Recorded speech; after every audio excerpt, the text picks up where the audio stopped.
Good morning, and thanks for joining us at the Nantucket Community Music Center for a music talk with Maestro Francisco Noya, a prominent conductor and educator who recently joined the NCMC Advisory Board. I'm Greta Feeney, former executive director of the NCMC and currently a member of the voice faculty here. We're all practicing social distancing right now, of course, so Francisco is joining us via Zoom from his home on South Shore Road. Good morning, Francisco, and thank you so much for being here. Good morning, Greta. It's great to see you. And I want to say a little saludo a la comunidad hispana aquí en la isla. Quería saludarlos a todos y decirle que, bueno, aquí estamos practicando la distancia social. Well, and hello, everybody. Oh, yeah. Yeah, who knows where everybody is, hopefully, you know, feeling safe and fortunate. I think we all are really right now in Nantucket for sure. Yeah.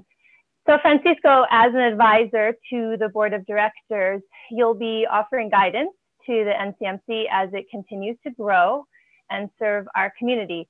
But before we go into that, I'd love to know a bit more about your connection with the island.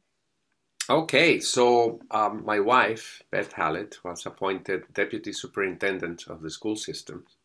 So we moved here late June last year. We have been here a little less than a year. And she will become the next Superintendent of Schools beginning July 1st. And we are absolutely loving living in the island. It has made my life, how should we say, very interesting from the point of view of the commute that I have to do. As you know, I am in the faculty at Berklee College of Music in Boston, and I'm also conducting 3 different orchestras. I work with the Boston Civic Symphony, where I'm music director, and the New Philharmonia Orchestra in Newton, where I'm also music director, and I'm resident conductor with the Rhode Island Philharmonic in Providence. So that, as you can imagine, I'm a frequent flyer for our ferry system. Yeah. And now everything has stopped. All the orchestra seasons have been canceled worldwide, as unfortunately because of the pandemic. And in regards to the teaching, we migrated all of our teaching that we do at Berklee. Everything is now being done online. So I am teaching the same amount I was teaching when I was present, physically present in the college, but we're doing it all via Zoom. Yeah, absolutely. As we are at NCMC here, Right. we hit the ground running. Yeah, but this is really nothing new. You know, I mean, we've been doing this, and you as a musician, you also tour a lot, Yes. I'm sure. Yes. So, yeah. Well, let's get into a little bit about music education, and I'm really pleased to hear that your wife is also an educator. So you two are she's also a musician. She plays viola and violin. Oh, fantastic. Yes. So we all know, or hopefully know by now, that there's a lot of research that substantiates that making music central to the education of young people yields so many benefits. Mm-hmm. But unfortunately, many school systems still face cuts to budgets for arts programs. Hopefully now that your wife is here, we might see a little bit more of an even distribution of funds between field hockey and the chorus. Just teasing. No, I completely, I agree with you, but I have to say, coming from a family of, my father played professional soccer. So I grew up surrounded by sports as well.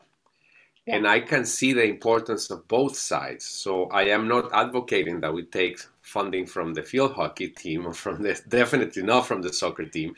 But there has to be a good balancing of both sides. As a musician, you know you have to have a good relationship with your physicality, right? Because you need to be able to play your instrument, you need to engage your ears. So it is very important to maintain good physical as well as artistic and mental discipline. Yeah, so thank you for that. And of course, you know, I think one of the most interesting stories I've read is how a lot of corporations actually refer to symphony orchestras as one of the most efficient ways to communicate really eliminating a lot of the more tedious or inefficient top-down decision-making, because it's just this perfect way of communicating seamlessly, and everybody's literally on the same page. So, you know, obviously the parallel that you made to the value of cooperation and seamless communication between a sports team and an orchestra, you know, is absolutely spot on. But, you know, and is there any more that you could elaborate on about music education? Do you feel there's a particular benefit outside of, you know, focus, which is something, you know, really that I've noticed is immediately improved? Maybe community. I mean, you started your career in Venezuela as a part of El Sistema, which is really just, if people don't know about this, you know, maybe you can go into a little bit more about this extraordinary culture, really. Well, it all began, this is back in 1975, 1976, under the guidance of a very brilliant mind and musician, Dr. Jose Antonio Abreu, who was the founder of El Sistema.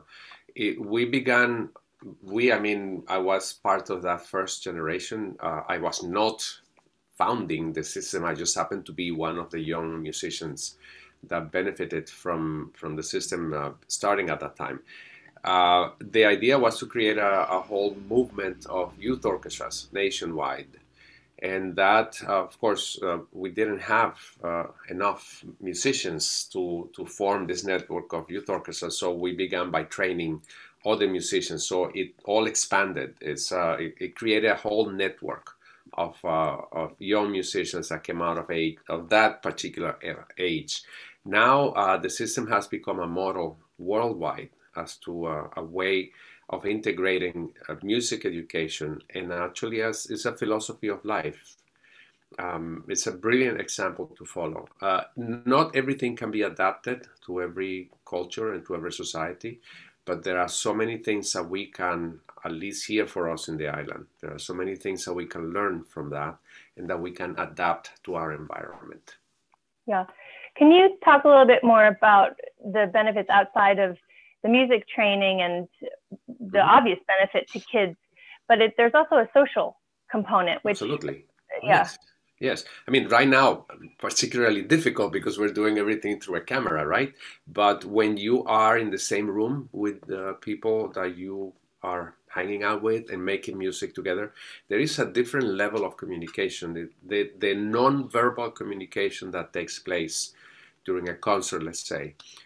Next time that you look at a video of an orchestra performing, or a string quartet, or a jazz band performing, look at the eyes of the players, and you will see that, yes, a large amount of time they're focusing on the music they're reading, but once in a while, actually more frequent than you think, they are glancing to the side because you need to see what your colleagues are doing, and you need to hear what your colleagues are doing, and you have to be doing a lot of it's not guessing. You have to anticipate where the next thing is going to be, so you are there at the same time, right? So there is a lot of brain engaging at different levels. It's not just the ears that are engaged. It's also your perception through your skin. You perceive sound through your skin, and your eyes are also very engaged in everything that's going on around you. Music is a distributed system in the brain. And there are some very interesting examples of people, for example, that have had a stroke, or people that have had, unfortunately, dementia, Alzheimer's disease, and whatnot, and they lose the ability to speak, but they can sing because it's a distributed function. I'm telling you, of course, about an extreme example, but there is plenty of examples in the literature in neuroscience that prove beyond any reasonable doubt that music is so beneficial for the human body and the human society that it really has to be more a part of our education. Yeah. All around. Absolutely. And I've also read that one of the things that made El Sistema so successful is that there were no barriers, financial barriers to, and as a music educator, as a voice professor, one of the advantages is you don't have to pay for your instrument. Perhaps a disadvantage. right? Yeah, the disadvantage is you can't upgrade to a Stradivarius, but Well, but but that's those right.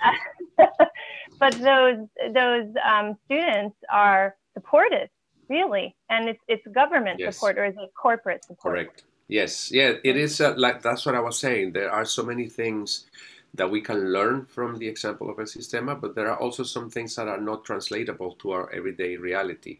The El Sistema began in the 1970s in Venezuela at a time of an completely extraordinary economic situation. It was the oil boom of the 1970s. So suddenly the country found itself flush in resources and money. And this money was Antonio Abreu again, had the vision and the good sense of directing a good chunk of the money that was coming from the government into the arts organization, into this educational enterprise. And it was not by any means just teaching young kids how to play the instrument. It was providing the instruments and providing the instruction. When we started the youth orchestra in the city where I was living in Valencia, the first day that we got together to play, there was only 14 of us. By the time I left to come to study here in the US 2 years later, I had gone from being one cello player in the orchestra to being the conductor of the orchestra, and we had gone from 14 to about 90 in a period of a year and a half of 2 years. Now, that 90 kids, imagine that there weren't 90 kids that knew how to play an instrument. There were no 90 instruments. So all those instruments had to come from somewhere. That's where the financial stimulus comes. Right. So here in our culture, it's very difficult to think of the government providing those things, but there are means that we could go about. Definitely private foundations, public foundations, and donations. Excuse me, donations from many sources that could help alleviate the need for instruments. Absolutely. I think it's those string programs, student orchestras, Yes. that really indicate that a community values the arts. I think they're the most difficult thing to put together. And not being a string instructor, it's my understanding that it takes 8 years to build a violinist. You really have to start them. Right, but Greta, you know very well that takes much longer to create a singer. Right? Well, I would say, according to Renee Fleming, 12 years. But the voice is so because it's a part of you. Yes. I can say the sound of the voice is influenced very deeply by your life experiences. Absolutely. You know, and it adds color and complexity where the person becomes more complex. So the voice starts to, you can hear that when you hear a voice soprano, and that pure tone, that white tone, innocence and then, in the sound. Yeah, exactly. Yes.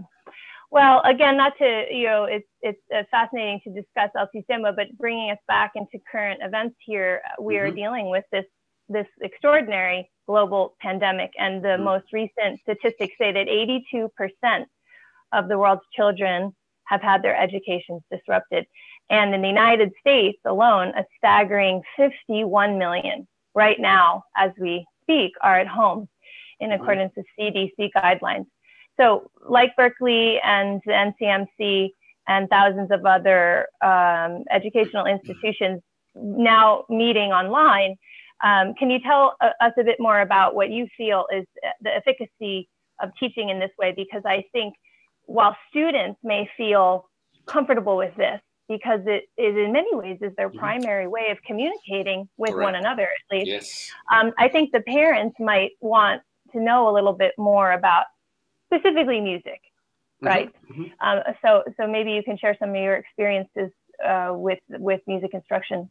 Yes, of course. Well, as you mentioned, I'm fortunate enough to be part of a music institution. Berkeley College of Music is one of the leaders in terms of online music education. So for us, it was relatively easy to migrate the instruction from the physical classroom to the online classroom. That doesn't mean that it was easy or that it was the actual migration was easy or flawless. There are certain technological limitations still in place, right? So it is very comfortable to do a one-on-one lesson if you have the right technology. For example, you and I are using Zoom right now to communicate. We found that of all the platforms that we explored, Zoom was the one that offered to us the best flexibility in terms of audio adjustments that we have to make. All right, so on a one-on-one, let's say on a voice lesson or a piano lesson or a violin lesson, the online platform is pretty adequate. We can do many things that we would be able to do live. When it becomes difficult is when you're doing with a class situation, when you have 15 students, or when you have an ensemble, when you have a jazz quartet or a trio, or you have a symphony orchestra. That we cannot do. The technology is not there yet. Will it be in the next couple of years? If I knew the answer to that, I would be, working for Google or someplace like that. Yeah. I don't know. That's a technical issue of the physical connections that we have through the internet. So that's the thing. Also, we had to adapt. By us, I mean we, the faculty. We cannot present the information that we have to present the same way. It cannot be done the same way, doing it online or doing it in the physical classroom, right? So we have a syllabus that we have to complete for the semester to present that music or the educational material to our students. We have to do certain things slightly different. And that's what we have had to do, a lot of creative thinking, pacing of the material, doing what we call asynchronous teaching, which means I will give my students a link to a YouTube recording or I'll send them an MP3 of a particular recording, and we all have the scores, and I say, okay, listen to that piece takes 4 minutes, or that excerpt of a piece takes 4 minutes for you to listen to. I'm going to mute myself, I'll be back in 4 minutes. And then we have the score in hand and we discuss what is it that we're doing. Now, in my case, I teach conducting. There is an issue called latency, which means that when I do something here, it's going to take, depending on what connection you have, it's going to take 1 second or 3 seconds to get to you. And so synchronizing sound to that is that's a difficulty. That's why we cannot have an ensemble play together, because everybody's in a different time frame. So we have had to adapt all those kinds of things. In regards to the online teaching, is that the attention span is different. Okay, so if we normally will have a class that is 1 hour or 2 hours long, you find out that you have to make it a bit shorter. And it's not an issue of me getting tired. It's an issue of there is only so much information that you can pile up on people in a given time frame. That's why our TV shows, for example, when you're watching a TV program, they don't go on for 3 hours. And that's why there are commercial breaks. Well, the commercial breaks have fulfilled a different purpose. But in terms of refocusing attention, right? So we have had to rethink, how is it that we're going to be presenting this material? This is an opportunity, right? It can be. It can be an opportunity, yes. And I think that the board obviously knows that. And I'm so grateful that you are going to become part of the family here. And in what is, it's a small music school, but relative to the population, it's not, given we have 17,000 year-round residents and we have, almost 300 students. That's a significant number. Yes, it really is. Let me tell you, you were mentioning about this being an opportunity. This, because we are now forced by circumstances to have this online presence, I would not be surprised, and I hope that we see an uptick in enrollment. Because if you're an adult and you're sitting at home with your children and you say, I always wanted to play the violin or the harmonica or the bagpipes, this is a perfect opportunity with all the free time we have now. Leave Instagram alone and pick up the instrument and start practice. It's so much more rewarding than just looking at a screen. When you actually, especially if you're making music with your kids. Right? My students love it, and it's been a kind of a nice change of pace. And I have gotten some new students, and I kind of couldn't believe it. But these kids, in particular, kids who had been in ensembles. So I have a girl who is in the Boston Children's Chorus, and she's devastated. She can't go to her rehearsals, and so she started taking private lessons, and it's made a huge difference for her. And I do have my chorus meet online, and it is a bit chaotic, but they love to see each other. And I actually just have them all sing their lines independently. And they wouldn't do that for me when we were rehearsing. They were too shy, and I'm a nice teacher. I don't force them to. But in this setting, for whatever reason, even the shy ones are willing to try and sing their part. You know, I have seen the silver lining, and I hope that as we head towards the summer, we see a steady enrollment here. And for all the people who were with us today, that they have a little bit more insight onto that teachers have been doing this. We're experienced that kids are so facile with technology, and that while there are some disadvantages, there are also some advantages. And absolutely. I know one teacher who teaches a student with autism online, and that student won't go to an in-person lesson, but they will go to an online lesson. Wow. So that also really surprised me, that just this little bit of distance makes it possible for them to feel safe.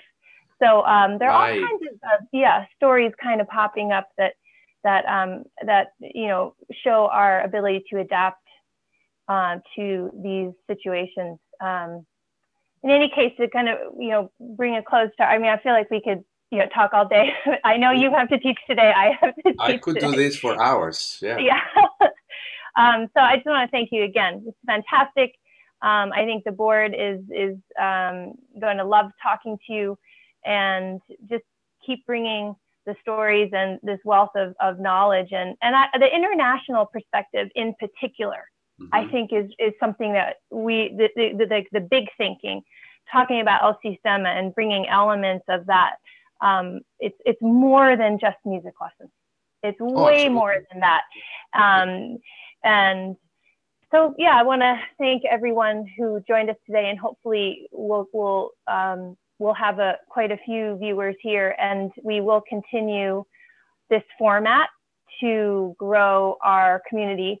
And of course, anyone whose curiosity has been piqued, I'm encouraging them to visit your website, francisconoya.com, for more information about you, and also NantucketMusicCenter.org, where you can learn about lessons, you can learn about what's going on here, and by all means, reach out and explore some opportunities here to either get started or continue your education here. So anyway, thank you. Have a great day. Greta. Thank you. And I look forward to meeting you in person soon. We haven't met in person yet. Well, I would love to sing for you at some point. So right. And I'm very pleased and very honored that I was asked to be part of the advisory board. And I really look forward to doing my best to help this wonderful organization to make our island even better than what it is. It's already a great place, but we look forward to it.